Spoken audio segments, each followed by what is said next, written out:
So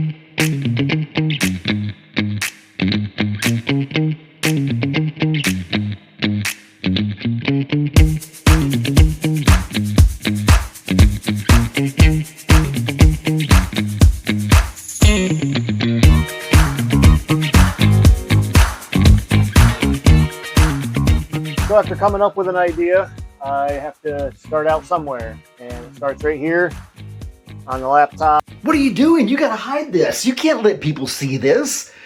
What are you doing? With the laser cutter, it helps me make templates, which is great because I use that in order to cut it out of 1/4-inch plywood, and upon doing that, when I make the actual piece, I use the template to trace it out, and then after that, take it over to the router table and use my flush trim bit in order to make it exactly like the template is itself. Or template, sorry. But that way, if I cut this template out and it doesn't fit the way I want it to or whatever, and it's not the right size, which usually I can get it the first or second try anyways. This one's a little unique because of what it's going to be used for, but I can just go back in and redesign it a little bit and tweak it and then recut it, and that way it comes out exactly how I want it each and every time when I make the finished product. So after getting the template out of the laser cutter, get it laid down and so I get everything flush. So yeah, you just draw around, trace as close to the actual template as you can. You don't have to be exact, but just as long as you have a definite line. We'll take her on in to the bandsaw and get everything cut out, and then I'll be using 1-inch Forstner bits for these holes. And you just bring it out here to the bandsaw and slice her out.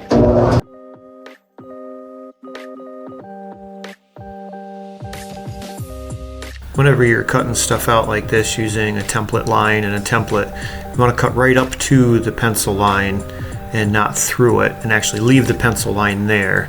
That way you can put the template back on it and use the flush trim router bit to get exactly the shape that you want, like the template.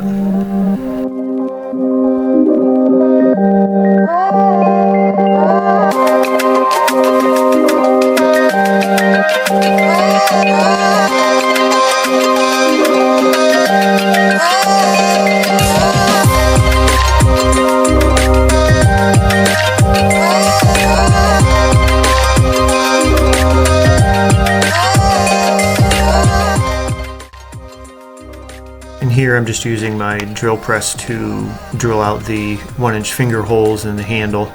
It's a lot easier doing it this way than to try and get in there with a jigsaw and cut that perfect of a circle, and it just works a lot easier.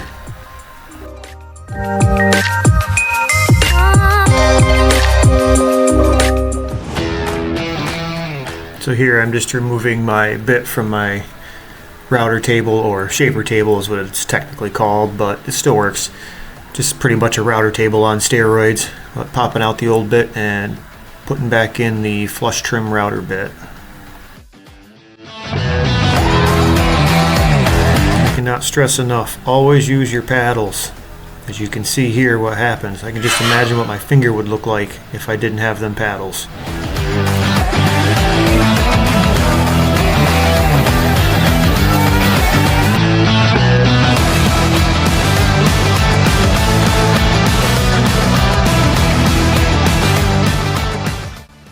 I tried not to lose any fingertips this time.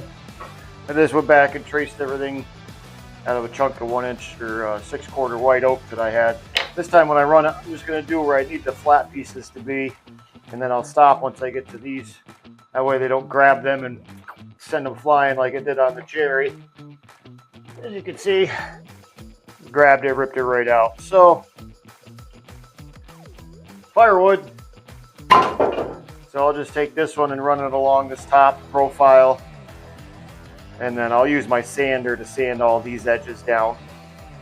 Save my fingertips, I hope.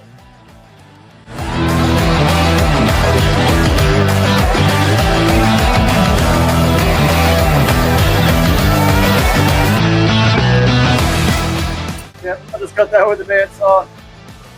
Save everything else with the sander. I enjoy my phalanges too much.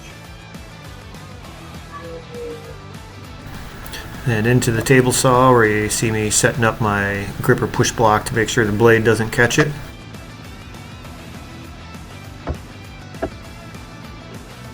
And here I'm getting ready to cut the snake wood for the sides and the white oak for the center of the hammerhead.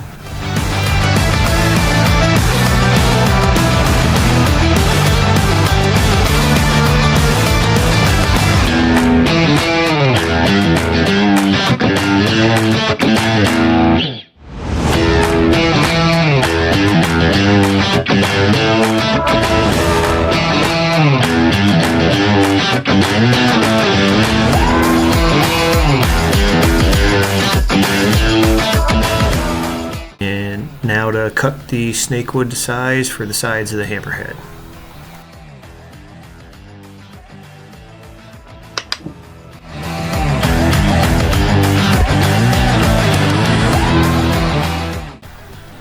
Now to fit the handle and glue the head all together, and unfortunately my phone ran out of memory and I lost the other half, but I'm pretty sure you get the idea how this works.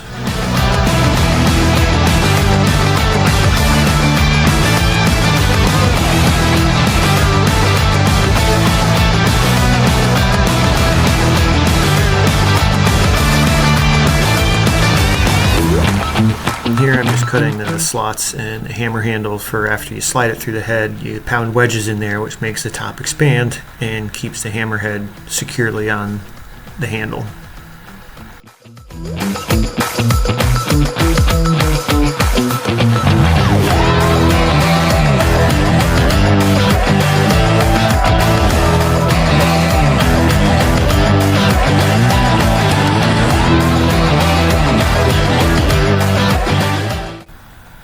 Now to go over all the edges with a 1/4 inch round over bit, smooth them out all nice, and after that we'll hit it with some 80 grit, then 220 grit sandpaper, and hand sand it a little bit after that.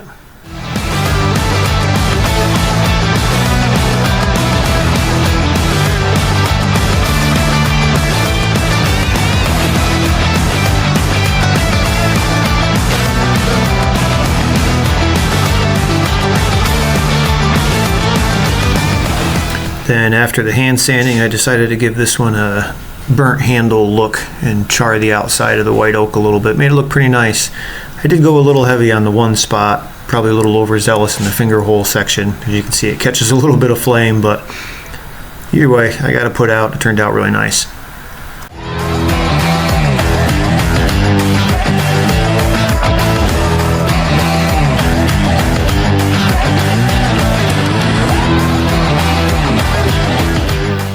Now that the handle was ready, I went over and cut out the wedges. All I did here was move my chop saw over to about a 3-degree angle and cut 2 wedges that will be hammered in the top of the hammerhead to snug it up nice and tight.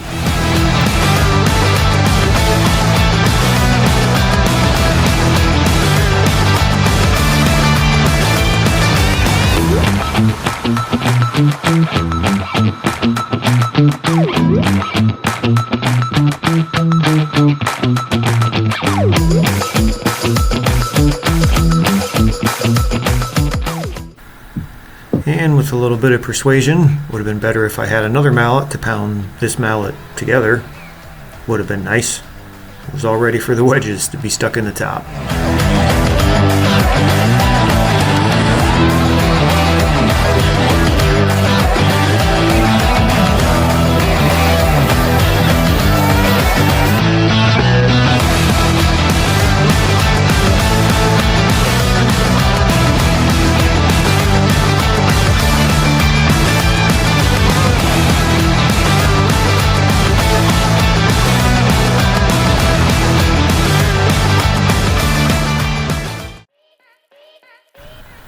After the assembly comes the best part. Probably my most favorite part of the woodworking job is putting the finish on. Not because it's finished, but you really get to see the color of the wood really come out and show its true self.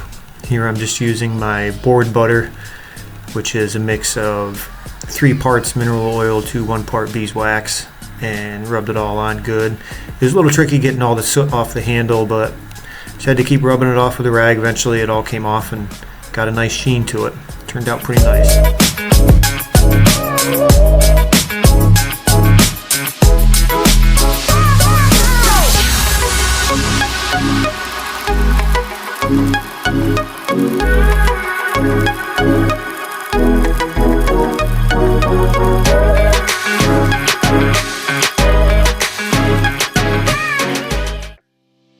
So everybody, hope you liked the video. The old man's hammer, or man's mallet I should say. Use this in the shop for making stuff and like pounding in stuff with the, just hammering stuff, malleting stuff. So I hope you liked the video, pretty neat. I do offer these meat tenderizers, or meat mallets as I like to call them. They have the checkered pattern there and flat side on the other. These ones are made out of tiger maple and sapel. Really nice, good solid hitter. And I also make a smaller one, which is this one here. Same thing, same head, just a little bit smaller.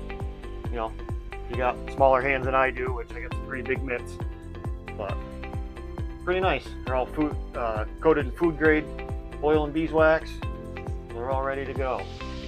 And I can also customize them, name on the handle, name on the side, which I did with this one, but unfortunately snakewood doesn't really show the emblem very well. But I can do the flame burnt handles like I did with this one, or if you want a handle like this one, I can do that as well. You just let me know. But these ones will be for sale. And I also am selling my board butter, which I use on these, which is just this is the one I have for the shop, but it's just a mix of mineral oil and beeswax, food grade mineral oil. Works great. You can even use it on your wood utensils if they're getting dried out and look sharp. So yeah, that's it. Hope you enjoyed the build, and until next time.